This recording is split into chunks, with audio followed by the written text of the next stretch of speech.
Hello, Meoni here, and today I thought it was high time I ventured deep into the amazing addition of 14 in 4.1 that is of course the Adventurer Squadron missions. These are unlocked via visiting your Grand Company barracks, whichever one you're part of. You'll need rank 2 unlocked at the barracks for this to show up. Simply talk to the Squadron Sergeant. Mine's the Twin Adder guy here, yours will obviously be whatever your own Grand Company is, and he will have a new command mission text at the top. Read this and it will tell you all about it. You'll get a pop-up saying that these new missions are unlocked. These are essentially the ability to run certain dungeons, 5 in total as of this patch, including Halatali, Thousand Moors, Brave Fox's Long Stop, Stone Vigil and Wanderer's Palace. So for this video, let's just hop straight into Wanderer's Palace. Well, here we are. And these wannabes want to be the best like no one ever was, so who am I to stand in their way? So as you can see, it starts very much like a normal dungeon run would. You have your healer over here buffing Protect. Now obviously your squadron members don't actually have job stones, so we're actually doing this as a class run apart from my own. I thought I'd hop on Bard. I've got to actually level this anyway. I was interested to see what experience you would get. Obviously not much because, you know, my Bard is level 68 and well, yeah, I don't expect to get much from a level 50 sync dungeon. But regardless, so the healer starts buffing Protect, and that's pretty much it. We have 3 buttons in the middle of the screen. We have Engage, we have Disengage, and we have Limit Break. I'm not sure if we get more buttons than this later on, but we do have like tactics that they learn over time as well by basically just grouping together for a long time. The cap on the level of these guys has actually been raised to level 60 from 50, and you can actually start glamoring them as of level 51. To actually get them to 51 you just need to do quite a few dungeons together. I think someone said on Reddit they did about 10 and that was enough to unlock glamour options. Their squad went to level 51. So to get to 60 you would have to do quite a lot of these, or obviously you can just do the normal Adventurer Squadron missions to get them leveled. Speaking of doing 10 dungeons to actually get to level 51, if you do actually complete 10 dungeons with your squadron, you actually unlock a series of workout emotes. We actually discovered finally where they were, and the theory was correct that you do get them from completing these, but you have to complete 10 in total. You get an achievement for helping out your squadron, and you get the various emotes as a reward, the push-up, the deep breathing one, etc. Even if you only want the emotes, it's worth doing those 10 dungeons with them. It can be a bit tedious. The AI isn't very good at respecting your direct orders. If you tell it to attack one target, your tank will rush in, attack that target, and then run off to something that's close by. Sometimes if you've issued an order twice, for example you issued an order to attack something at range here and attack something different that's attacking you, so sort of like a surprise attack or something that just aggroes to your healer, he will run over, hit it once, and then run all the way back to that mob that you told him not to. Even if you disengage and then reapply the engage button, sometimes the AI can be a little bit weary. And I think that's where the behavior controls come in. They learn new behaviors as they, obviously level together and you do dungeons with them. I think they will advance eventually to the point where they are able to respect your orders and think for themselves which is the correct thing to do, such as keeping stuff off the healer and making sure that they have aggro on things they already have before they pull more. But for now, this is a very rough run, and you have to basically spam the engage button quite a bit to get them to do what you want to do. We're obviously going to skip ahead a little bit in this dungeon. So we're up to the first boss here, and this is an interesting fight. The NPCs hit rather hard in here actually. I think the scaling doesn't affect them quite as badly as it does your character. And you can actually limit break quite high HP and it will take off a significant chunk. The limit break is pretty cool, I'll show you here.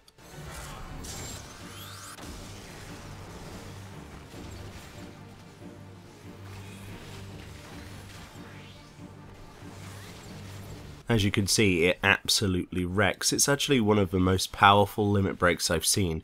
It basically makes all of the characters in your party come together, go in melee range and explode basically with magic. It's actually really nice, and I can't wait to see some G-Pose pictures that'll be posted on Reddit for sure from this. People love taking pictures of sparkly effects, and this is definitely one of the coolest looking. All in all, I quite like this. We really wrecked that boss rather easy, and all the way through the next area, my biggest mistake was actually actually forgetting that NPCs will not pick up the lantern oil. Now, if you're unfamiliar with Wanderer's Palace, essentially what you need to do is kill the Tonbreeze to collect lantern oil, and then you use the oil to lubricate the various gear mechanisms to open the doors to get deeper in the dungeon. Well, I'm so used to people actually picking it up for me, I completely forgot that these NPCs, you know, their AI isn't that good. So I ended up retracing my steps so much to actually get this normal dungeon run done, you know, in a relatively decent time. It actually took me well over half an hour because I couldn't find the last lantern oil, and it turned out to be in a corridor 3 rooms previous. But that's my own fault. And that leads us up to the second boss. Now, this boss was really easy for some reason. Now, I remember horror stories and flashbacks Vietnam style of when I first did this dungeon at level 50. And this particular boss was a right pain in the arse because of the mobs. If you're not aware, then the boss will have eventually split into multiple ads, and these ads need to be killed rather quickly before going back on the boss. Well, these things actually melted. Like, I know they're puddings already, but imagine putting them in the microwave for 20 minutes instead of 1. You know, that's essentially what happened in a matter of seconds. And yeah, we basically melted this boss to the ground. The DPS is very high in this. I didn't have ACT or any other passing on at the time, so I wasn't actually able to see how much exactly these guys are doing, but I can imagine it's well over what it should be for the level. Actually, at the end of the boss here, you'll see that a room opens towards the next trash packs, and there's actually a barrier there preventing you from going further in there and actually pulling those. Well, it turns out that whilst the boss was in combat, as you can see on this footage, the tank actually, for some reason, his AI managed to somehow get through that barrier and aggroed and started actually killing the mobs the other side of the barrier instead of finishing off the boss. So we actually had these mobs being killed whilst the boss was just about to die. It was quite incredible, and I've never seen something like this before, and obviously players can't do this.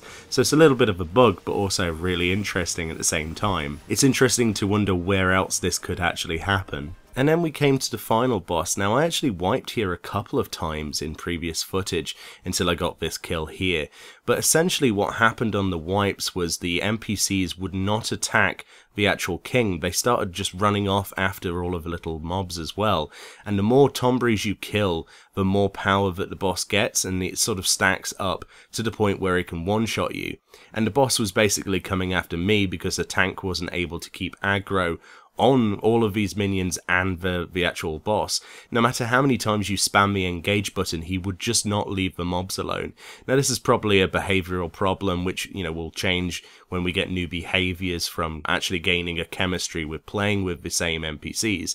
But for now, it was an absolute disaster. Unfortunately, as a knee-jerk reaction, I pulled out my headset, and so obviously if you're familiar with Final Fantasy and sound cards, essentially if you do anything with removing your headset and plugging it back in, basically you have to restart the client to get audio back. So we don't actually have any audio on this track, which is a bit sad, but I thought I'd include it anyway. But anyway, essentially I ended up kiting the boss around because the tank wouldn't aggro him, and I just sort of left them to do their own thing. They didn't have collectively enough damage to kill the ads anyway, because there were so many at one point, because I was pushing the boss so hard, that they just kept changing targets repeatedly.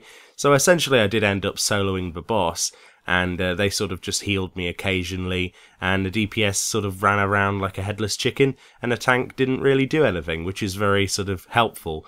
But all in all, the AI is AI at the end of the day, and I think they did a really good job of programming it to the point where it is even at now. I'd love to see more stuff with this, but my original dreams in the other video of eventually one day doing alliance raids and extremes with these NPCs, that's probably a bit far-fetched. We're probably looking at a couple of years before they perfect this technology, but then again, they didn't have to include this in the patch. It wasn't something that they initially thought was going to work very well. It's pretty much experimental tech, and it's very ballsy of Square Enix to actually, you know, just decide to put it in the game, even if it is on side content where it doesn't actually matter. It's nice to see that a developer and indeed a company is willing to actually put these assets into a game when they're obviously not, you know, working as fully intended, and they're not capable of doing that. You wouldn't see a game like World of Warcraft put in something as experimental as this unless it was polished to the, you know, to the point where they could package it and sell it as a separate entity.